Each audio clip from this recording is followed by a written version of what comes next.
Okay, good morning. And it is day 4 of Boss Librarian and Friends.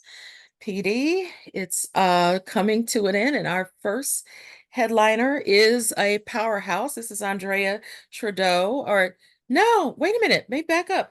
Dr. Andrea Trudeau, you just earned your PhD. Congratulations. Give her some love because Lord knows she went through a lot to get that degree. So today, Andrea is going to talk about the power of virtual reality and how you can promote empathy. So please take out a sheet of paper. Please be ready to view something very interesting that I think all of us need to pay particular attention to. Take it away, Andrea.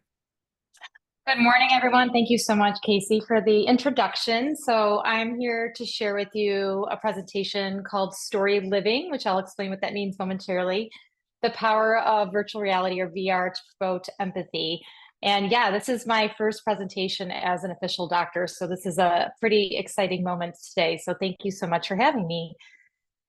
So what I want to do, let me just move my little bar here, is give you all a chance to get my slides. I've shared these with Casey as well, so these will be accessible, I believe, starting tomorrow. But if you want to follow along with me today, you can either scan the QR code or go to the bit.ly. I have images and things embedded in the slides, and they will get you to some of the URLs to some of the resources. And then you can always reach out to me as well. So I'm pretty active on Twitter.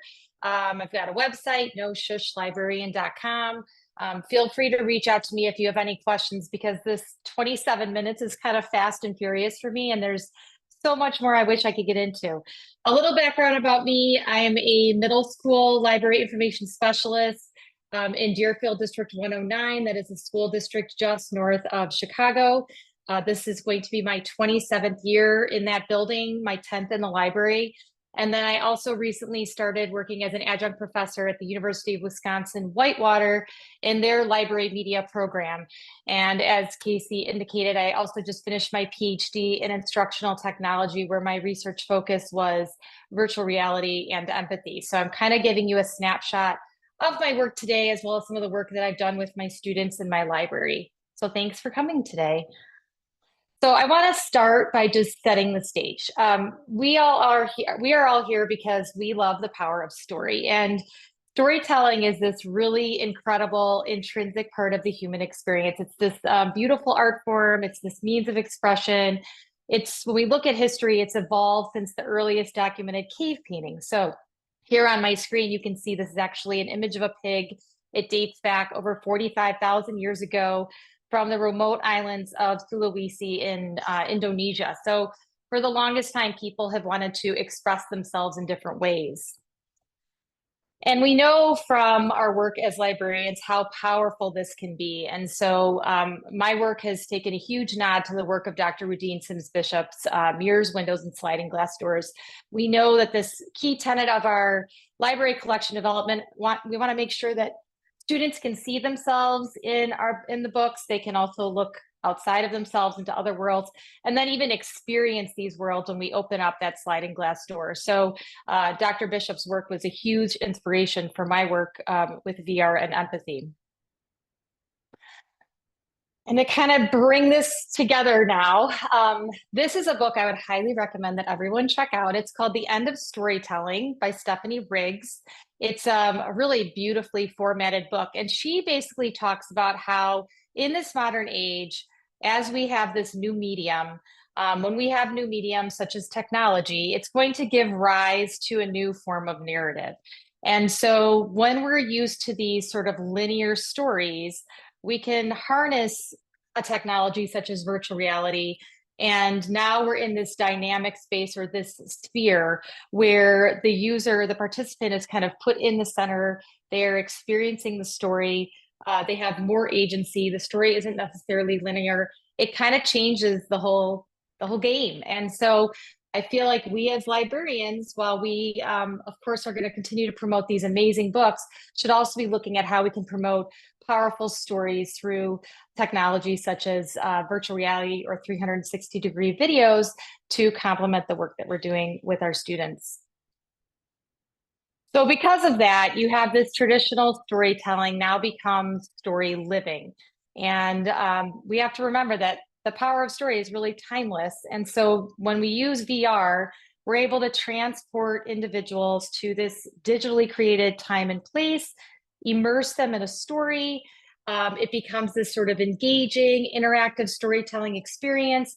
And as I mentioned, the user there can take an active role. They don't necessarily just have to sit and observe. They can participate depending on the capabilities of the story at play. And so I wish I had time to show this today. This is a really powerful TED Talk. I would recommend that everyone take a look at. It's Chris Melk. It's 2015. He is a very famous VR cinematographer, and he created this TED Talk called "How Virtual Reality Can Create the Ultimate Empathy Machine."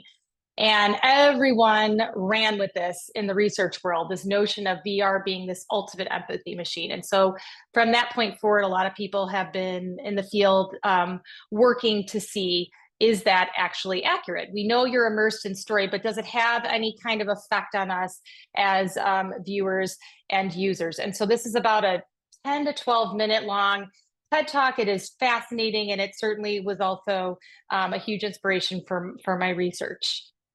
And so, what I found in my research over about 4.5 years is that when we have VR, and so by VR, I'm talking about a head mounted display with handheld remotes, you are presented these two images in front of your face. And so, it gives the illusion of depth.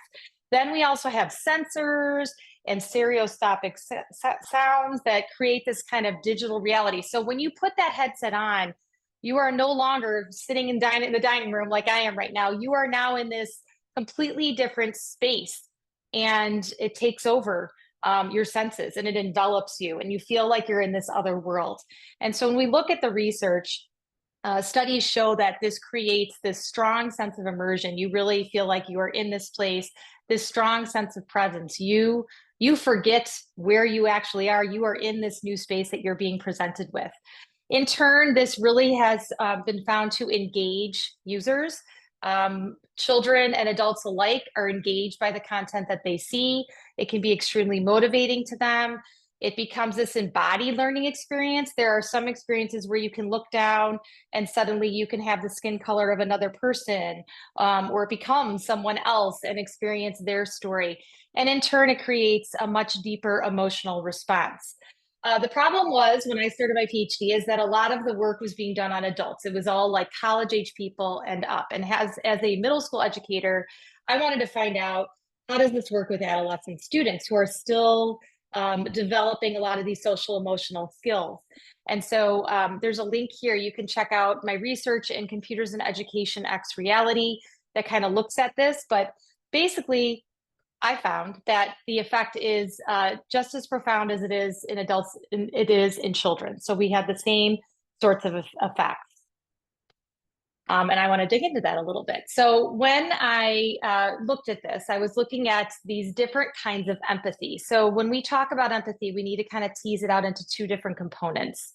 So component one is this notion of affective empathy with an A. So that's where we share in another person's emotional state. A lot of this is dependent on things called mirror neurons. So if I'm looking at someone who is sad, I am triggered inside to kind of mimic that sadness. And that's a really innate part of being human. It's something that happens very automatically for many people from the time that we are very young.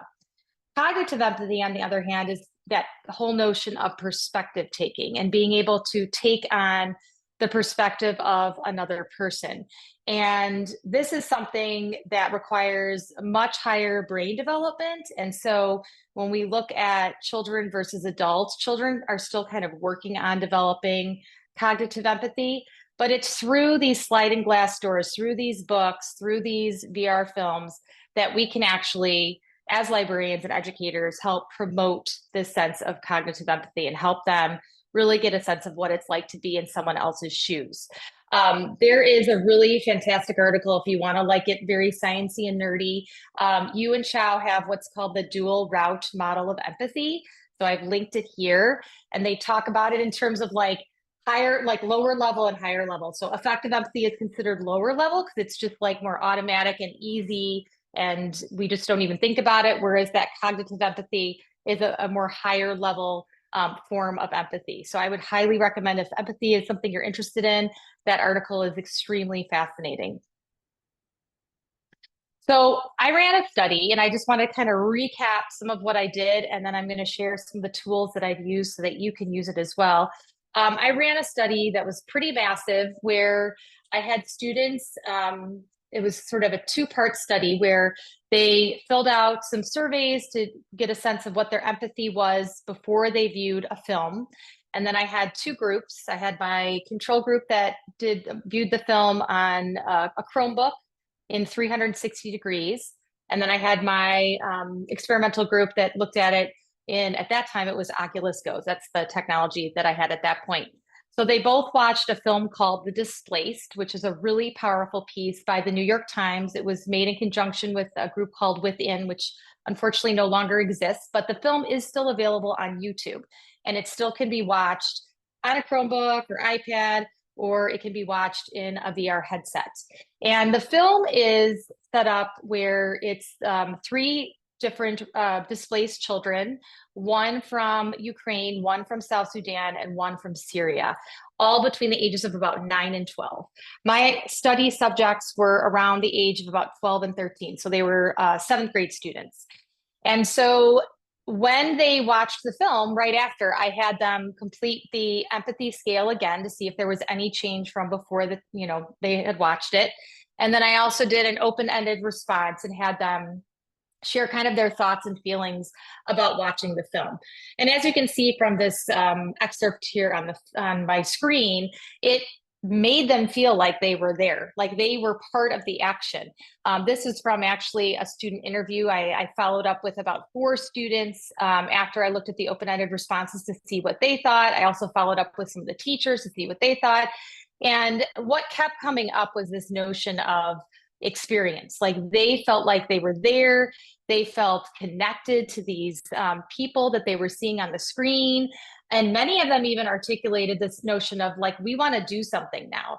And as a middle school educator that lives in or works in a pretty privileged school, that has been my focus this entire time, is just how do we burst this bubble, help them see how people live around the world, and how can I inspire them to take what they have, the resources they have available, to help make the world a better place. Like I want to open their eyes and help them help others. And so I felt like this it was just so magical for these students. It was really inspiring them. And teachers were kind of saying the same thing, that the kids were coming back to class, and this was so different than watching a documentary about the Lost Boys of Sudan or reading an article. They were actually in the experience. And this was having a profound impact, not just moments after they viewed it, but they were going home and they were talking about it. They wanted to talk about it in class more. Their understanding was much deeper and much richer. And so it had such a profound impact on them. And what's important to note is this is not just like the fancy new shiny toy. I'm very mindful of, we're not just throwing people in VR headsets as much as we can. We want to be very mindful of it.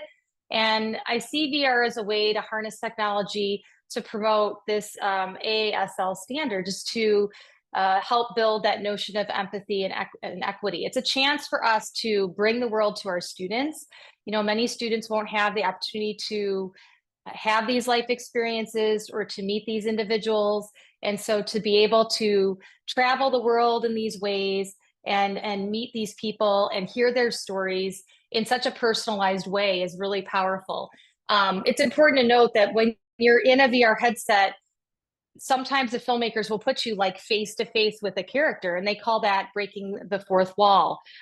You don't have that space between you and the screen anymore. You're literally sitting there looking at Oleg from Ukraine, who's telling his story about being displaced, and it's profoundly powerful for any person that's sitting and watching it.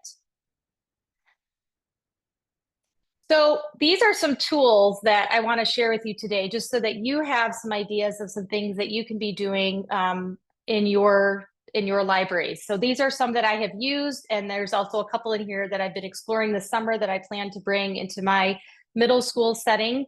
Anne Frank House VR is amazing. This one is free, and when you're on my slide deck, if you click on these images, it will take you to a link so that you can view these and get the information.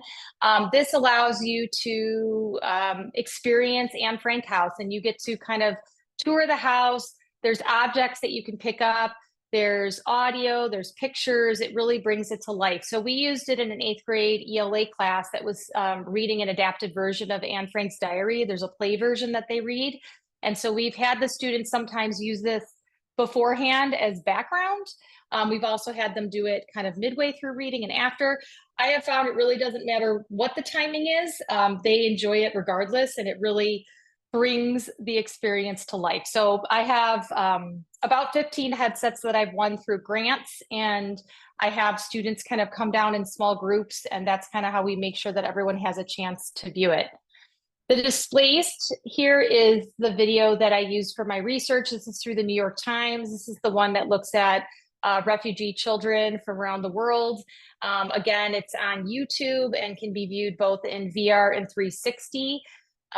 It's important to note that in the study that I did, the empathy went up in both the students that viewed it in VR and in 360. So if you're kind of like worried that you don't have VR headsets, there still is profound impact that can happen when people are viewing it in 360. So just on like a Chromebook or an iPad. There is a much greater increase in empathy when we're watching it in VR, because we get both the increase in, I think it was 22.6% increase in empathy for effective empathy in VR. And I think it was about 7.5% for cognitive empathy, but you still have a profound impact when you're viewing this in 360, which is great. Explore VR by Hydrus is a newer tool that I learned about when I went to ALA just last month. There are 2 women that are working together, mother-daughter team. One is a marine biologist, and they are looking to promote ocean empathy. So this idea that you can go and get a sense of what the world looks like as a marine biologist, and you get to kind of explore, and that can be very powerful as well. And it's a great way to tie into some of the efforts that we're doing about just, preserving our world and climate change, and what can we do as humans to help. Notes on Blindness is extremely powerful. It's about a man documenting his loss of vision, and you feel it with him. And this one brought my mom to tears when I showed it to her. It's an extremely powerful piece, and one that we have used when we have our Disability Awareness Month in my school. So I would definitely recommend that one as well.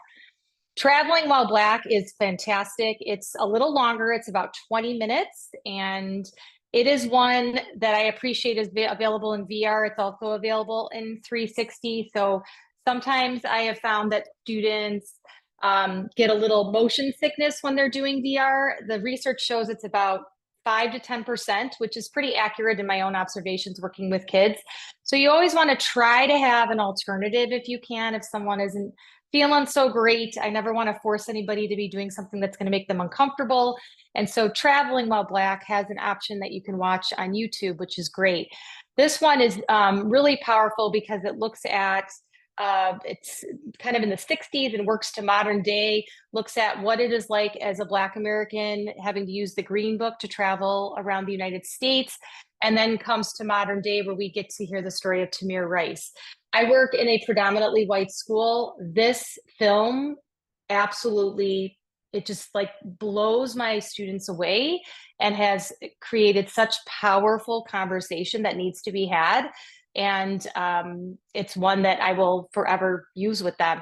I think what's really powerful about it too is the way that the filmmakers put you in on the action. You're in Ben's Chili Bowl, which is this cafe, this little cafe diner.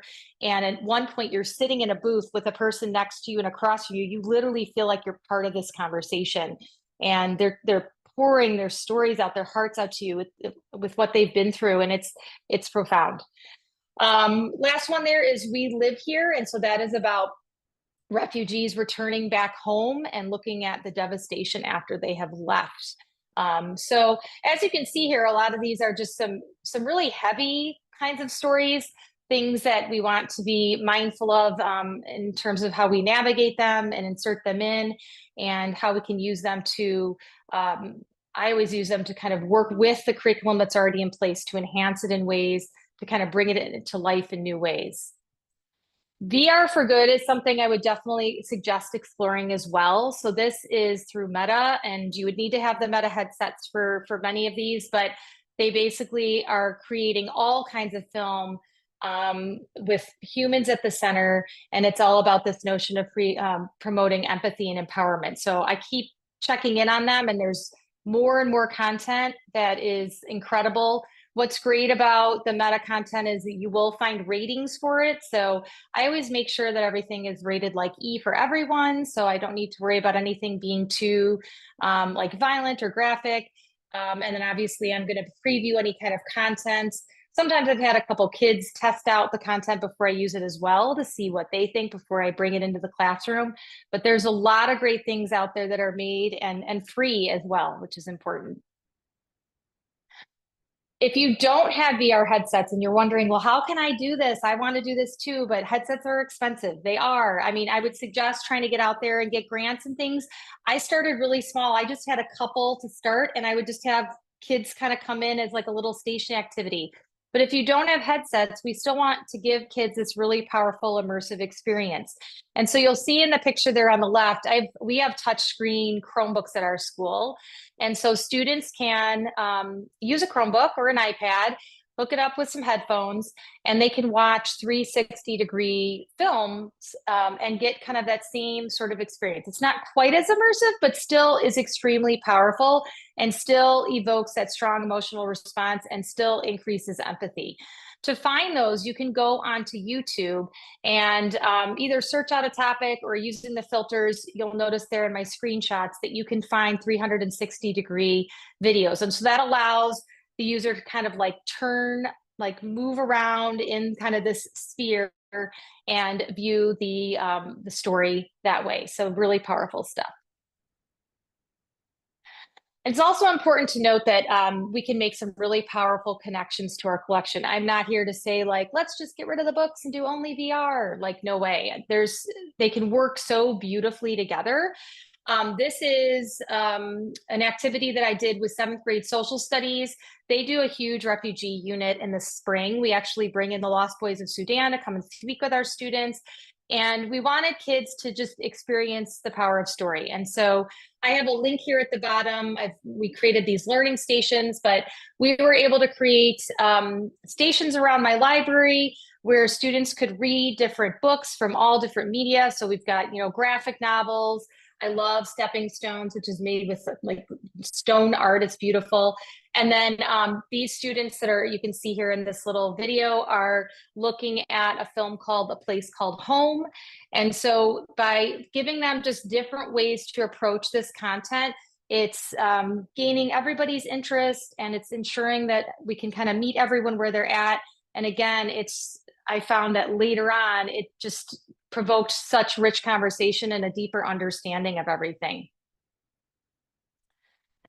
At the end of this really is that I feel very strongly about the fact that we as librarians have this power to help children navigate this increasingly globalized world. We all know that empathy is more important than other. We are so connected by technology, yet so separated in ways because of things like echo chambers and filter bubbles. And so I know I'm in good company here. We all know as librarians that stories can really change lives and they can change viewpoints. And so it's pretty powerful to me to know that we can harness the technology for good. And it's a way to help boost empathy. In the research, it shows that teens today demonstrate 40% less empathy than their counterparts 30 years ago. 40%. That's massive. And that links to all kinds of issues with aggression, morality.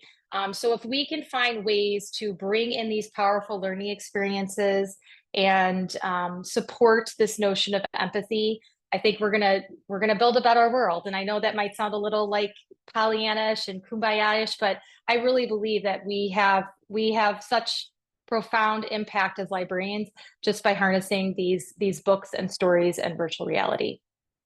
So thank you. I don't know where I'm at on time. I hope I'm okay, Casey. If you have any questions, you can reach out to me. I'm on Twitter. I have my website. You can email me. If you just want to bounce ideas around, I'm always happy to help. I've been doing this for about 9 years now. And as I noted, it's been a huge part of my research. And so I'm happy to help others as they get started on a VR adventure. And thank you so much for tuning in today. Yes, and there's a lot of really pleasant comments in the chat, and there were a couple of questions too. I'm going to ask a quick question, which is durability, especially for middle schoolers. Do you have any particular brand that you recommend, or or one that you lean towards a little bit more than others? Yeah, so it's kind of funny. When I first started, I was doing, the phones in the cardboard, and that had to go pretty fast because I have students with oily T-zones, and so that got to be like a greasy pizza box. So yeah, kind of Mhm. grody.